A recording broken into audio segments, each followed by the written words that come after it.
Hi అండి, అందరికీ నమస్కారం అండి. ఫ్రెండ్స్, మనకి ఇప్పుడిప్పుడే మరొక ముఖ్యమైన అప్డేట్ అయితే రావడం జరిగిందండి. అది కూడా ఆధార్ కార్డు ఉన్న వారందరికీ కేంద్రం ముఖ్య ప్రకటన అంటూ ఆధార్ కార్డుకి సంబంధించి ఇప్పుడిప్పుడే మనకు ఒక లేటెస్ట్ అప్డేట్ అయితే వచ్చిందండి. అయితే ఇందుకు సంబంధించిన పూర్తి వివరాలు అయితే మన వీడియోలో తెలుసుకుందామండి. వీడియో మాత్రం ఎక్కడా స్కిప్ చేయకుండా చూడండి ఫ్రెండ్స్, అప్పుడే మనకి పూర్తి సమాచారం అయితే తెలుస్తుంది. ఇక ముఖ్యంగా వీడియో నచ్చినట్లయితే లైక్ చేయండి ఫ్రెండ్స్. ఇక లేట్ చేయకుండా వివరాలకు వెళ్ళిపోదాము. ఇక మన దేశంలో అన్ని పథకాలకు ఆధార్ తప్పనిసరి అవుతుంది. ప్రభుత్వ, ప్రైవేటు రంగాలతో సంబంధం లేకుండా ఆధార్ను తప్పనిసరి చేశారు. ఇక కోర్టులు ఆధార్ తప్పనిసరి కాదని చెబుతున్నా ఆ ఆదేశాలను అమలు చేయటం లేదు.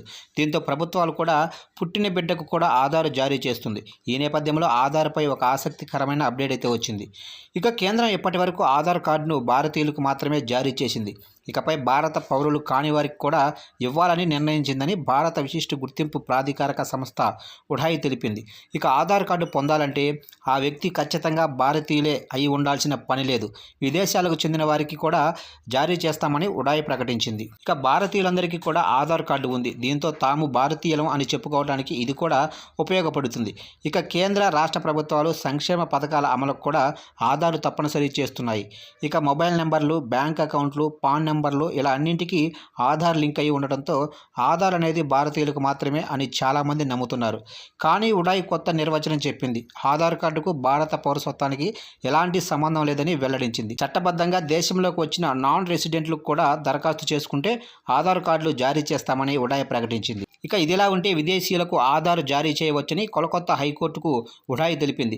ఇక పశ్చిమ బెంగాల్లో చాలా ఆధార్ కార్డులను ఒక్కసారిగా డీయాక్టివేట్ చేసి తిరిగి యాక్టివేట్ చేశారు. ఇక దీనిని సవాలు చేస్తూ జాయింట్ ఫారం అగెన్స్ట్ ఎన్ఆర్ఐ సంస్థ కోల్కతా హైకోర్టులో పిటిషన్ వేసింది. ఇక దీనిపై జస్టిస్ శివజ్ఞానం, జస్టిస్ హరణ్మయి భట్టాచార్యుల ద్విసభ్య ధర్మాసనం విచారణ జరిపింది. ఇక ఏమైందంటే, ఒక వ్యక్తి ఆధార్ కార్డును కోల్కతా అధికారులు ఇటీవల డీయాక్టివేట్ చేశారు.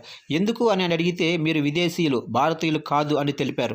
దీంతో ఆ వ్యక్తి కోల్కతా హైకోర్టును ఆశ్రయించాడు. ఆధార్ నిబంధనలోనే 28A, 29 నిబంధనల ప్రకారం విదేశీయులకు కూడా ఆధార్ చెల్లుబాటు అవుతుంది అని పిటిషనర్ తరపు న్యాయవాది కోర్టులో వాదించాడు. దీనిపై ఉడాయ్ వాదనను హైకోర్టు విన్నది. పిటిషనర్ చెప్పినట్లు ఆధార్ కార్డు పొందాలంటే భారతీయులు అయి ఉండాల్సిన అవసరం లేదని హైకోర్టు స్పష్టం చేసింది.